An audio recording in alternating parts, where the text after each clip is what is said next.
Today we are going to explore one of the greatest military mysteries of antiquity: how Rome transformed ordinary farmers into extraordinary soldiers capable of dominating half of the known world.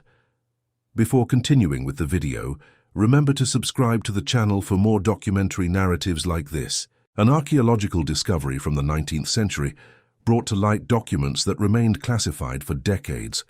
Roman military records that detailed training methods so intense that, when they finally leaked to public knowledge, exercise physiologists considered them impossible and superhuman. However, the historical evidence demonstrated something extraordinary. Rome had produced soldiers who simply did not experience fatigue in the same way as normal human beings. There was something fundamentally different about these men, something that transcended mere discipline or courage. To comprehend this transformation, it is necessary first to understand the dilemma that Rome faced. The empire found itself surrounded by enemies on all sides, and most of them brought superior numbers to the battlefield. The Gauleses, for example, were capable of gathering 300,000 warriors against the Roman forces. Rome, in turn, frequently appeared at battles with half that number, sometimes even less. Faced with such a numerical disadvantage, the question that imposed itself was evident: how to win when one is in the inferiority? The Roman generals quickly perceived a pattern that would change the art of war forever. The army that still possessed energy at sunset was generally the winner. Not the largest army, not the bravest, but the one that still remained standing when all others were exhausted and fighting for air. This simple observation would become the fundamental principle of the entire Roman military doctrine. There was, however, another equally significant complication. The Roman territory would eventually extend for more than 4,000 kilometers. Soldiers sometimes marched for months just to reach the battlefield, and then they needed to fight. The Greeks, in comparison, had a much simpler situation. Their city-states fought battles that lasted an afternoon. Arrive, combat, return home in time for dinner. The Roman wars, on the other hand, dragged on for years, sometimes decades, and losing was not an acceptable option. The magnitude of the risk became painfully clear after the Battle of Cannae in 216 before Christ. On that August afternoon, the Carthaginian general Hannibal Barca executed one of the most devastating tactical maneuvers in military history. Utilizing a crescent formation that allowed for the double envelopment of the Roman forces, he managed to surround and practically annihilate an army much larger than his own. Between 55,000 and 70,000 Romans died in a single day, according to the historians Livio and Polibio. Among the dead were a consul, 2 quaestors, 29 of the 48 military tribunes, 80 senators or men who had occupied positions that would give them the right to be elected to the Senate, and at least 200 knights of the equestrian class. Estimates suggest that 20% of Roman men of combat age died in that single combat. A single bad day almost ended everything. An entire civilization on the brink of collapse because its soldiers got tired before their enemies. This brutal realization shaped the entire Roman military philosophy that would follow. It is not surprising that the Roman military budget consumed approximately 70% of the state's revenue.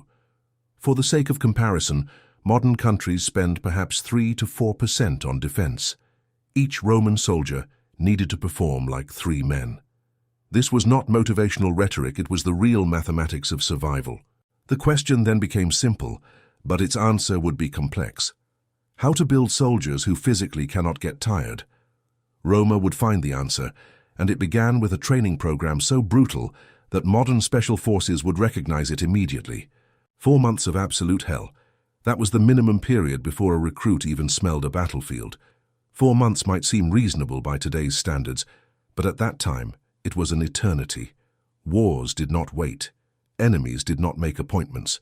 However, the Romans calculated that 1 adequately trained soldier was worth 5 untrained soldiers.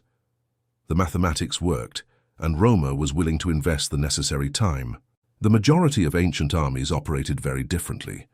They handed a spear to a man, showed him which end was pointy, and pushed him toward the enemy. Training complete. Good luck. Rome completely rejected this approach. The selection of recruits was rigorous and demanding. Young men from the countryside were preferred over those from the city, particularly those from the mountainous regions of the Balkans. A doctor examined each recruit, ensuring they met the required physical standards. And what exactly did these 4 months involve? Dawn meant running, not a light jog. True, demanding running that tested the limits of the human body. Next came exercises with weapons until the arms begged for mercy. And when the sun began to set, construction work, digging trenches, raising walls. Apparently just being exhausted was not enough. It was necessary to be exhausted and still continue working. Those responsible for this program of organized torture were called campidoctores, an elegant title for men legally authorized to beat recruits with wooden rods if they demonstrated weakness or laziness. There was no human resources department. There was no complaint process, only a wooden rod finding the backs of the negligent. Discipline was absolute and unquestionable. And here lies a fascinating detail that reveals the sophistication of Roman thinking. Roman military doctors actually monitored the physical fitness of the recruits throughout the training. They documented that soldiers who completed the training had resting heart rates 20% lower than when they arrived. They were measuring cardiovascular adaptation 2,000 years before we had a scientific name for it. This systematic observation demonstrates that the Romans understood, even if intuitively, the physiological principles that underpinned their training program. The duration of 4 months was also not arbitrary. The Romans tested different periods. Shorter trainings produced soldiers who broke under pressure. Longer trainings wasted valuable resources without proportional benefits. 4 months represented the ideal point to recondition the body of a wheat farmer into something capable of marching all day and fighting all night. It was a carefully calibrated balance between investment and result. And what about the men who could not handle the pace? They were not simply sent home, that would be too much kindness. They were assigned to manual labor units and publicly humiliated. Failure meant shame, not freedom. This psychological pressure ensured that each recruit gave absolutely everything of themselves during the training. But completing basic training was only the beginning, because next came the marches, 29 kilometers. That was the distance that Roman soldiers marched 3 times a week during training. According to Vergesio, a Roman military historian of the 4th century, recruits were first obliged to complete 20 Roman miles, approximately 18 modern miles, with 20 kilograms of load in 5 summer hours. This was known as the regular step, or military step. They then progressed to the faster step, or full step, where they were obliged to complete 24 Roman miles in 5 hours, equally loaded. This pace would be challenging for most people today, even without any load. The Romans did this carrying 60 to 80 pounds of equipment, armor, weapons, digging tools, rations, a container for cooking. Basically, their entire life strapped to their backs. Modern special forces train with similar loads, but there is a significant difference. They use boots designed with advanced technology. The Romans used leather sandals on stone roads under the summer heat or the winter rain. Why specifically 20 miles? The Romans discovered this through systematic trial and error. Shorter marches did not trigger sufficient physiological adaptation. Longer marches caused injuries that kept soldiers away from training for weeks. 20 miles hit the ideal point to promote adaptations without causing permanent damage. The human body does something fascinating under this type of repeated stress. It develops additional capillaries in the leg muscles. More capillaries mean more oxygen delivery to the tissues. More oxygen means muscles that refuse to give up.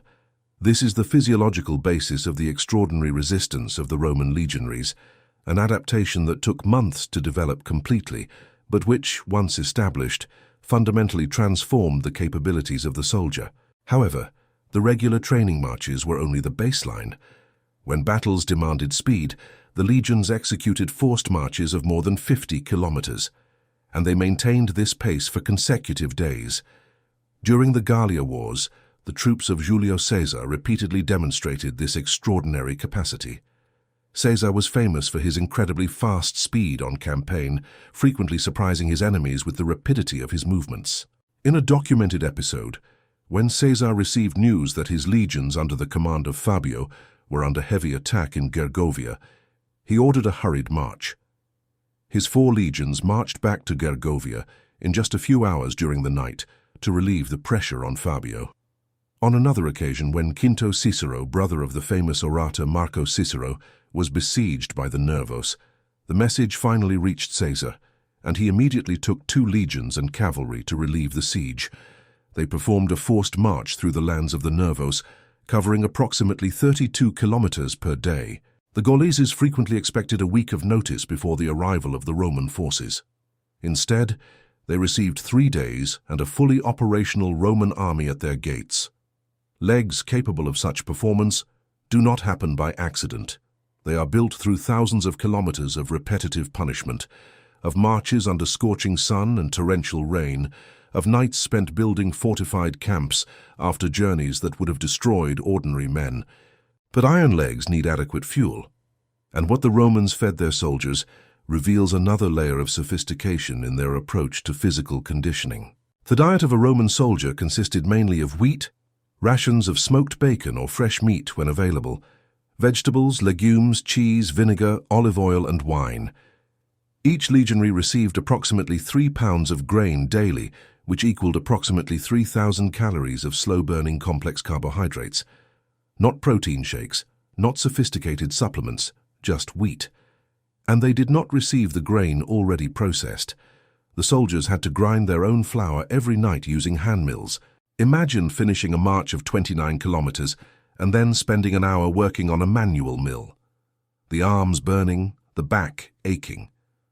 But congratulations, you just fitted in another workout without even realizing it. This was Roman cunning in action, transforming every aspect of military life into an opportunity for additional conditioning. The preparation of meals was done within the contubernium, a squad of 8 men that constituted the smallest unit in the legion. The main form of wheat consumption was as bread or as a kind of porridge called pulse, made of wheat, water, salt, fat, and olive oil or milk. Sometimes vegetables or spices were added. The soldiers threshed the grain, ground it with a device or stone, mixed it with water, salt, and spices, and then baked it over the fire. There was also the buccellatum, a hard biscuit made of flour, salt, and water, baked twice at a low temperature for a long period to ensure that no moisture remained. This type of biscuit was ideal for military conditions, where unfavorable weather conditions were expected. The buccellatum could be quickly consumed and provided immediate energy. In longer campaigns, this biscuit was prepared in large quantities. Something surprising about the Roman military diet is that meat was not a daily staple. Although it was not exactly a punishment, it definitely was not the main dish. The Roman commanders noticed something interesting. Soldiers who consumed diets rich in meat got tired more quickly on long marches. Modern science confirms this observation.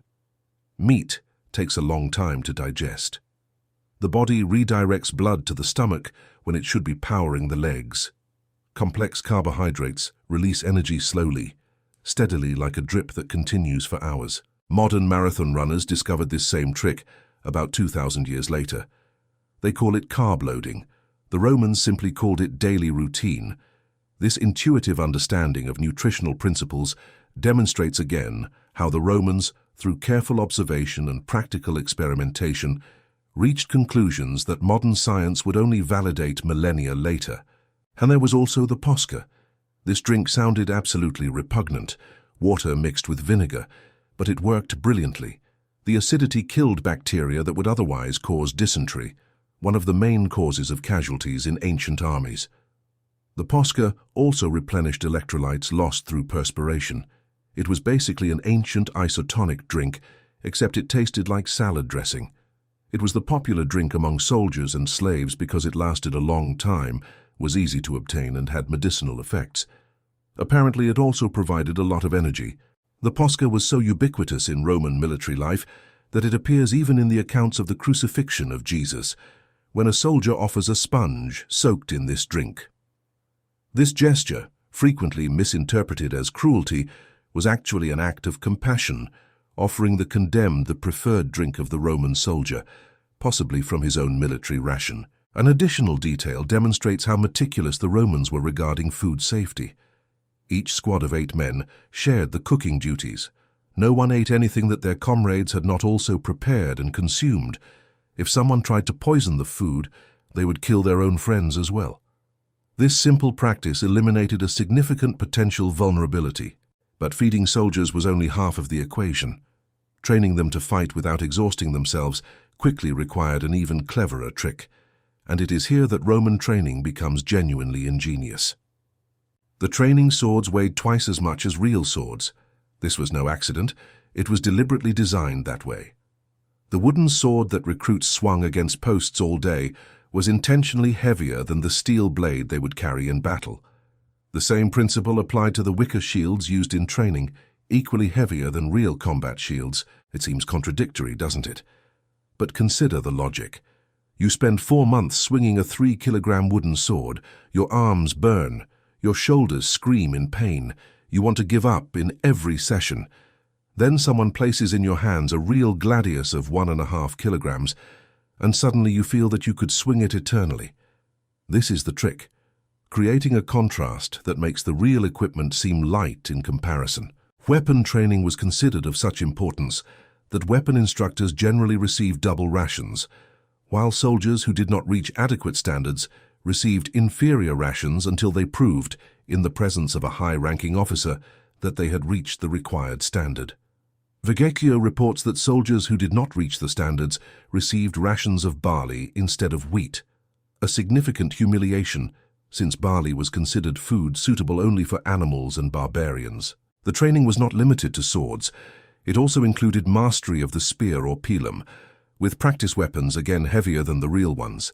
The dedication to weapon training was so high that special facilities, such as covered riding schools and training halls, were built to allow training to continue throughout the winter, regardless of weather conditions. Initially, the training involved striking and parrying against tall wooden posts, simulating enemy combatants. Only when the soldiers demonstrated sufficient proficiency were they paired for individual combat exercises, known as armatura. This term, originating from gladiatorial schools, indicates the influence of gladiator training techniques on the Roman army. The Romans did not hesitate to adopt effective methods from any available source. The veterans took on the role of instructors, pointing out flaws in the recruits' technique. Once the recruits became capable of facing an opponent, duels between themselves began.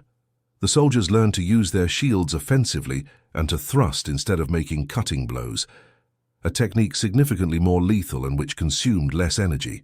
In addition to ground combat, there were other forms of conditioning that contributed to the extraordinary resistance of the legionaries. Swimming was a mandatory component of the conditioning regime, especially during the summer months when the camp was near a body of water. This practice ensured that the soldiers were prepared for any terrain or situation, including river crossings under combat conditions. Wrestling was also part of the training. It might seem irrelevant for sword battles, but the Romans understood something fundamental. Battles are chaotic.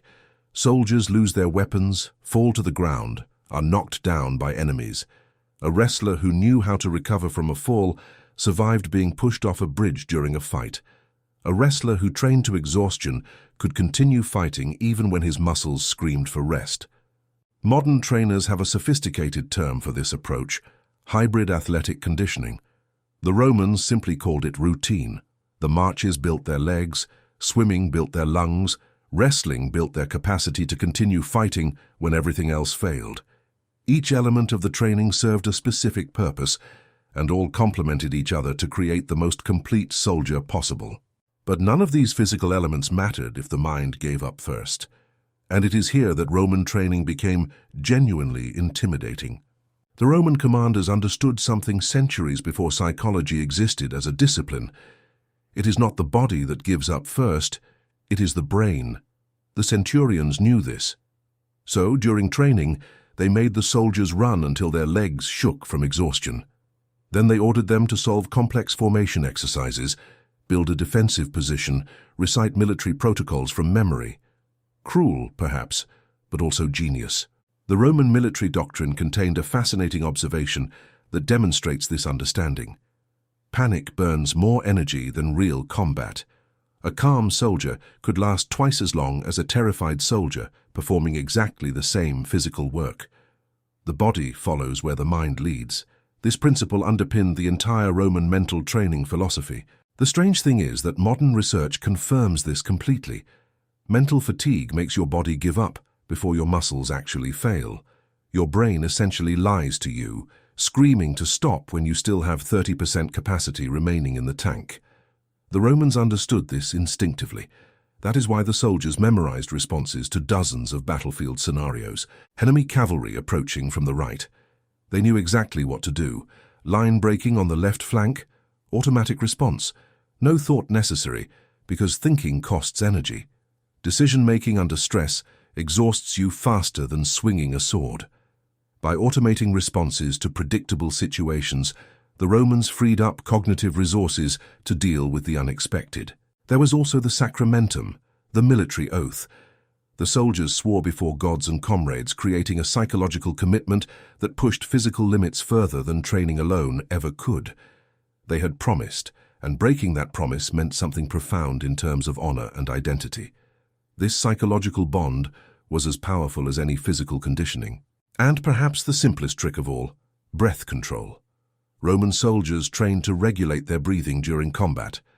Slow, controlled breaths between sword strokes. This kept heart rates manageable and delayed exhaustion by measurable amounts. This simple technique, which anyone can experience during physical exercises, demonstrates again how the Romans optimized every aspect of the soldier's performance. Still, even the toughest mind needs the right tools, and Roman equipment was designed for exactly one purpose: energy conservation during prolonged combat. Roman armor was not simply metal beaten together in any way. The lorica segmentata distributed weight throughout the soldier's torso. Shoulders, chest, hips all shared the burden. Compare that to chainmail that dumped 27 kilograms directly onto the shoulders. After 2 hours, you would be fighting gravity more than the enemy. Roman engineering solved this problem through intelligent design, but the true genius was in the scutum, the shield. This curved rectangular monster weighed 10 kilograms. Seems brutal for fighting all day, right? Wrong. The curvature allowed soldiers to rest it against their bodies during breaks in combat. The arm gets a rest while you are still protected. Shield replicas in museums demonstrate this difference clearly. Straight shields destroy your arm in minutes, while the Roman curved design allows you to hold it for much longer. And then there is the gladius. Short, brutal, efficient. Why didn't the Romans use long swords like the barbarians loved? Because swinging a 1-meter blade exhausts you quickly. The gladius measured only 50 centimeters. The soldiers learned to thrust, not to make cutting blows. A 15-centimeter thrust into the abdomen kills as surely as a dramatic blow over the head, but uses perhaps a fifth of the energy. This economy of movement accumulated over hours of combat. The helmet design also solved the problem of overheating. Vents and gaps allowed airflow while still protecting the skull. Germanic helmets looked more visually impressive. Roman helmets kept the soldier conscious after the 3rd hour of battle. Function over form, always. And the standardization was absolute. Each piece of equipment was identical across the entire army. Dropped your sword, pick up your dead companions. It fits perfectly in your hand. No adjustment necessary. You are back in the fight in seconds. This interchangeability eliminated fatal delays in the heat of combat. The curious detail is how all these small design decisions connected. Weight distribution, energy conservation, interchangeable parts. Each choice served the same goal, to keep the soldier fighting for longer than the enemy.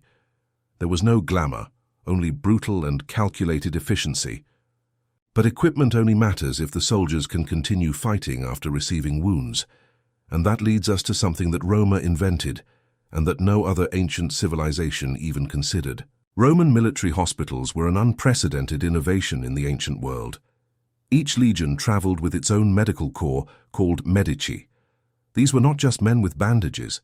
They were trained doctors who understood anatomy, infection, and, more importantly, how to get wounded soldiers back on their feet quickly. The majority of ancient armies operated very differently. If you were wounded, your companions dragged you to the side and hoped for the best. Maybe someone's grandmother knew a healing prayer. That was your health plan. The Romans built permanent military hospitals called valetudinaria. These facilities had surgical rooms, separate wards for different types of injuries, and dedicated staff whose only function was rehabilitation. The first Roman hospitals were actually mobile military camps, tents and fortresses dedicated to wounded soldiers. Over time, these improvised facilities transformed into permanent structures of wood or stone built along the main roads. Eventually, hospitals became an integral part of the architecture of Roman forts, generally positioned near the outer walls in quiet locations. A typical valetudinarium was a rectangular structure, with 4 wings that could accommodate from 6 to 10% of a legion's 5,000 legionaries. The facility included a large hall, reception, medicine room, kitchen, staff quarters, and a rear area with latrines and laundry. The first priority for these hospitals was hygiene. The location of the building with access to clean water and adequate sewage was planned to the smallest detail. Marcus Terentio Varro, a Roman scholar who lived between 116 and 27 before Christ, was able to recognize the importance of microorganisms in the pathogenesis of diseases long before Louis Pasteur formalized the germ theory. In his writings, he recommended establishing camps away from swamps, intuitively understanding the role of the environment in the transmission of diseases. But what made Roman medicine different from simply being kind to the wounded was that the entire system focused on a single goal: returning soldiers to combat capacity, not just alive, but fighting. The doctors noticed something fascinating during recovery. Soldiers who remained somewhat active healed faster than those who just lay down. Complete bed rest actually slowed recovery. Modern sports medicine rediscovered this exact principle about 60 years ago. The Romans discovered it through trial and error 2,000 years earlier. For wound treatment, the doctors carried vinegar, honey, and wine. It sounds like a strange salad dressing. It turns out that all 3 have genuine antibacterial properties. They did not know why it worked. They only knew that wounds treated with these substances rotted less frequently. This empirical approach, based on careful observation of results, was characteristic of Roman pragmatism. The survival statistics tell the real story. A Roman soldier who survived initial wounds had an 80% chance of returning to active service. Medieval armies centuries later had less than 40%. This dramatic difference demonstrates the effectiveness of the Roman medical system and its importance for maintaining military strength. But keeping soldiers healthy was only half of the equation. Rome needed them to stay healthy for decades, and that required something unprecedented in military history. 25 years. That was the length of service for a Roman soldier. Not a few campaigns, not until the war ended. A quarter of a century of marching, fighting, building, and continuous effort. Around the 5th year of service, something strange happened inside these men. Their hearts literally grew larger. The bones became denser. Lung capacity expanded beyond normal human ranges. And these changes were permanent. Studies of ancient skeletal remains revealed that the bones of Roman veterans seemed to belong to a different species. Decades of weighted marches had completely remodeled them. Bone density, muscle structure, cardiovascular capacity, everything had been transformed by the implacable regime of training and service. But what really impresses is this: veterans in their 40s routinely outperformed new recruits in their 20s. It seems contradictory, right? Young people should dominate in terms of physical performance, but they didn't, not even close. Endurance training accumulates like interest in a savings account. A 40-year-old man with 20 years of conditioning had a biological motor that no 20-year-old recruit could match. The pension system was genially designed to reinforce this long-term commitment. Soldiers only received their land grants if they completed full service. Dying early meant nothing for your family. Being discharged for poor health meant nothing. This motivated soldiers to stay in shape like nothing else could. The economic incentive was perfectly aligned with military goals, and the transfer of knowledge was extraordinary. Senior soldiers passed along every conditioning trick to the new recruits, institutional memory spanning generations. When the veterans finally retired to colonies throughout the empire, Rome did not lose them completely. They became ready reserves, men in their 50s who could still march 30 kilometers and fight at the end. The Romans did not just build soldiers who could not get tired. They built a system that manufactured tirelessness for 700 years, a system that combined rigorous selection, relentless training, optimized nutrition, ingenious equipment, advanced medical care, and carefully aligned psychological and economic incentives. Each component reinforced the others, creating a whole greater than the sum of its parts. Every empire since then has tried to copy this system. None has succeeded completely. The unique combination of factors that Roma brought together, the willingness to invest 4 months in each recruit, the intuitive understanding of physiological and psychological principles, the meticulous engineering of every piece of equipment, the revolutionary medical system, the 25-year commitment, proved to be extremely difficult to replicate. The legacy of the Roman military system remains visible to this day. Modern special forces utilized training principles that the Romans would have recognized immediately. The concept of progressive conditioning, the emphasis on endurance over brute strength, the importance of mental training, the standardization of equipment, all of this has roots in the system that Roma developed 2 millennia ago. The fundamental lesson of the Roman system transcends the military context.